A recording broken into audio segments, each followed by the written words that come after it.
nom du Père et du Fils et du Saint-Esprit. Amen. Grande joie d'être là avec toi en ce 1er juin. On commence un nouveau mois. Et aujourd'hui, nous célébrons Saint-Justin. Et nous sommes aujourd'hui jeudi. Et je te rappelle, c'est toujours très important de se souvenir que c'est une journée de prière pour notre pape, pour les évêques, les prêtres, les vocations. Spécialement une journée d'adoration au très saint sacrement, d'aimer et faire aimer l'Eucharistie. Bien sûr qu'on peut le vivre chaque jour, mais spécialement aujourd'hui, jeudi. Et c'est aussi une journée de communion et d'unité dans l'Église, de prier pour l'unité dans notre Église. La première lecture d'aujourd'hui, je te rappelle, s'il te plaît, si tu peux envoyer la lecture divina pour tes amis et faire connaître la parole de Dieu à d'autres personnes. La première lecture d'aujourd'hui, c'est du livre de l'Ecclésiastique, chapitre 42, à partir du verset 15. Maintenant, je vais rappeler les œuvres du Seigneur. Ce que j'ai vu, je vais les raconter. Car ces paroles, le Seigneur a fait ses œuvres, et son décret s'accomplit selon son bon plaisir. Le soleil qui brille regarde toutes choses, et l'œuvre du Seigneur est pleine de sa gloire. Le Seigneur n'a pas donné pouvoir aux saints de raconter toutes ses merveilles. C'est que le Seigneur, maître de tout, a fermement établi pour que l'univers subsiste dans sa gloire. Il a sondé les profondeurs de l'abîme et du cœur humain, et il a découvert leurs calculs. Car le Très-Haut possède toute science. Il a regardé les signes des temps. Il annonce le passé et l'avenir, et dévoile les choses cachées. Aucune pensée ne lui échappe. Aucune parole ne lui est cachée. Il a disposé dans l'ordre les merveilles de sa sagesse, car il est depuis l'éternité jusqu'à l'éternité, sans que rien lui soit ajouté ni ôté. Il n'a besoin du conseil de personne, que toutes ses œuvres sont aimables, comme une étincelle qu'on pourrait contempler. Tout cela vit et demeure éternellement, et en toutes circonstances, tout obéit. Toutes les choses vont par Dieu, en vis-à-vis, et il n'a rien fait de déficient. Une chose souligne l'excellence de l'autre. Qui pourrait se lasser de contempler sa gloire? Alors, voyez, c'est très belle ce passage. Dans la nature, c'est le titre de ce passage. Dans la nature, voilà que le livre d'Ecclésiastique. Maintenant, je vais rappeler les œuvres du Seigneur. Ce que j'ai vu, je vais le raconter. Il est en train de raconter les merveilles que le Seigneur a fait. Et voilà, il va parler de tout ce que le Seigneur fait. Le soleil qui brille. Le Seigneur, ici, le Seigneur, le maître de tout, a fermement établi pour que l'univers subsiste dans sa gloire. Et le Seigneur a sondé les profondeurs de l'abîme, du cœur humain. Voilà, tout ce que le Seigneur a créé sur cette terre. Mais il a sondé les profondeurs de l'abîme et du cœur humain. Le Seigneur sonde notre cœur. Notre cœur, on pourrait dire notre âme, elle est appelée à devenir le jardin d'Éden, le paradis. Nous savons que le ciel, c'est le paradis que Jésus a préparé pour nous. Et nous sommes un jour, nous allons entrer au ciel. Mais notre cœur humain est invité à devenir ce paradis pour que le Seigneur puisse habiter en nous. Mais ce paradis passe aussi par la contemplation que nous voyons le verset 25. Qui pourrait se lasser de contempler sa gloire? Bien sûr qu'ici, il parle de la gloire du Seigneur dans toute la création, la beauté de la création, la puissance, la force qui se manifeste dans la création. Mais cette contemplation qui passe aussi par nos genoux. La contemplation passe par nos yeux, par ce que nous voyons. Nous voyons le soleil, le ciel, la mer, les montagnes, les fleuves, tout ça. C'est magnifique. Mais nous sommes appelés aussi à contempler à partir de nos genoux. Ça veut dire se mettre à genoux. se mettre à genoux pour fermer nos yeux et d'être là devant le Seigneur dans l'adoration au Saint-Sacrement.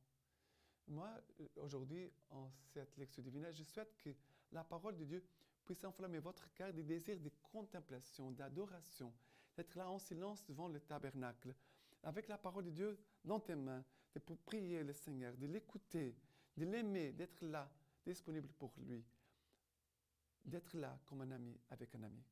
Voilà, cœur à cœur. Et maintenant, les psaumes d'aujourd'hui, c'est le psaume 33. Psaume 33. Rendez grâce au Seigneur sur la harpe, jouez-lui sur la lyre à des cordes, chantez-lui un cantique nouveau, de toute votre art, accompagnez l'acclamation. Droite est la parole du Seigneur, et toute son œuvre est vérité. Il chérit la justice et le droit. De l'amour du Seigneur, la terre est pleine. Par la parole du Seigneur, les cieux ont été faits. Par le souffle de sa bouche, toute leur armée.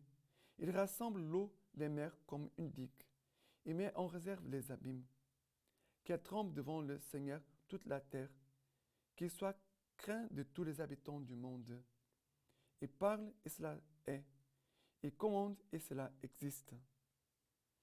Voilà, ce qui me touche ici, c'est toujours, il nous dit, par la parole par la parole du Seigneur, les cieux ont été faits. Par le souffle de sa bouche, toute leur armée. Et ici, le centre, c'est la parole de Dieu. La parole de Dieu qui va faire toute la création visible, mais qui va aussi créer la création invisible. Les anges, tous les anges, c'est l'armée céleste. Et ça me touche que c'est l'action de la parole de Dieu, l'effet de la parole de Dieu, car le Seigneur commande et cela existe.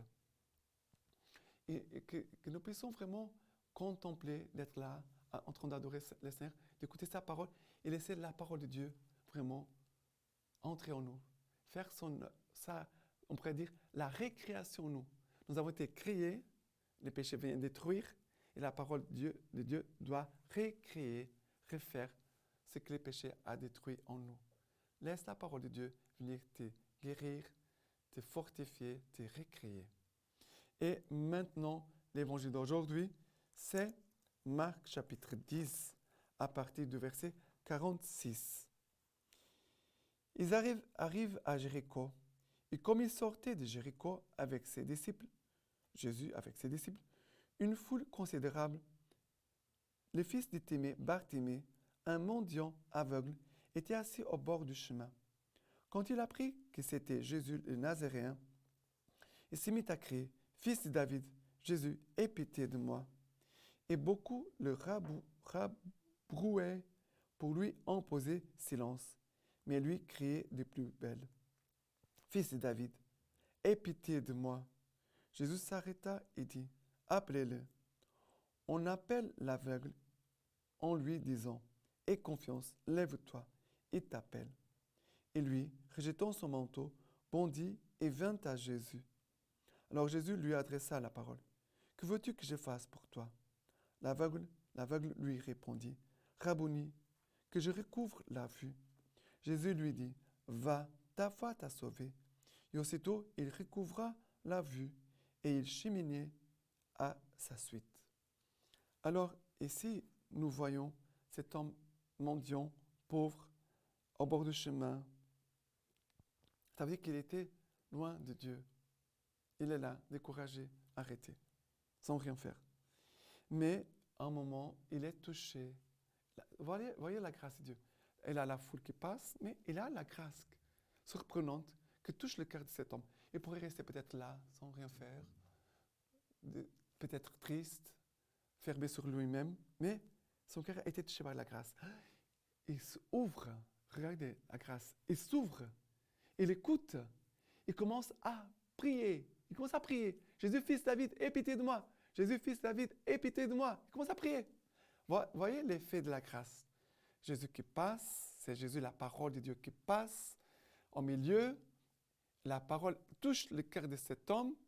Il commence à crier, Jésus va et des gens qui essaient de le taire. Ça veut dire qu'il a un combat spirituel pour que l'homme ne se lève pas, pour que l'homme reste là assis au bord du chemin, loin de Dieu. Il a comme un combat spirituel. Et ici, l'homme qui crie, on voit l'action encore de Dieu. Voilà. Okay. Jésus dit, appelle-la, appelez. Jésus va dire, Jésus arrêta et dit, appelez-le. Appelez-le. Cet homme va se dire, les gens vont dire, aie confiance, lève-toi et t'appelle. Aie confiance, lève-toi et t'appelle. Nous avons besoin d'écouter cette parole du Seigneur qui nous invite à chacun de nous. Aie confiance, lève-toi et t'appelle. Il dit, et lui, rejetant son manteau, bondit et vient à Jésus. 3 mouvements. Rejetant son manteau, il bondit et s'approche de Jésus. Voilà que le Seigneur, quand Jésus dit dans l'Évangile, si vous voulez devenir mes disciples, il faut se renier soi-même. Il faut renier soi-même. Ici, c'est le fait de rejeter son manteau, ça veut dire son péché. Pouf! Tout ce qui était un fardeau, il jette tout ça. Il bondit, c'est l'acte de foi. Il fait un bond dans la foi. Hop! Il s'approche de Jésus, c'est l'acte d'amour, de confiance.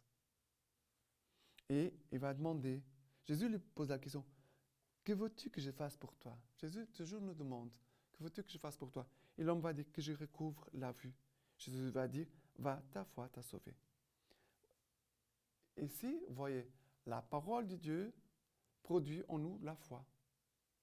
Tout ce que nous voyons ici, c'est fruit de la foi. Va, ta foi t'a sauvé. Mais vous voyez comment la foi a fait son chemin dans la vie de cet homme. Il y a eu un chemin où la foi est entrée, a fait un chemin avec cet homme. Et cette même foi continue maintenant de le faire avancer et grandir. Voilà, c'est magnifique. Et maintenant, la lecture patristique d'aujourd'hui de Saint Grégoire nous dit comme ça. L'amour prend patience parce qu'il supporte avec calme le mal qu'on lui fait. Il est serviable parce qu'il distribue généreusement les biens en échange du mal. Il ne jalouse pas parce que, ne désirant rien dans le monde présent, il ignore la jalousie à l'égard des réussites terrestres. Il ne se gonfle pas d'orgueil parce que, désirant ardemment la récompense intérieure, il ne s'enorgueillit pas des biens extérieurs. Il ne fait rien de malhonnête parce que du fait qu'il s'épanouit seulement dans l'amour de Dieu et du prochain, il ignore tout ce qui s'écarte de la rectitude. Il n'est pas ambitieux parce que toute sa recherche étant tournée vers l'intérieur, il ne convoite aucunement à l'extérieur les biens d'autrui. Il ne cherche pas son intérêt parce que tout ce qu'il possède ici-bas, en passant, il le néglige comme un bien étranger, puisqu'il reconnaît que rien ne lui appartient vraiment, sinon ce qui pourra demeurer avec lui. Maintenant, je vous laisse la bénédiction par les mains toutes pures de la Vierge Marie. Que Dieu Tout-Puissant vous bénisse et vous garde, le Père, le Fils et le Saint-Esprit. Amen.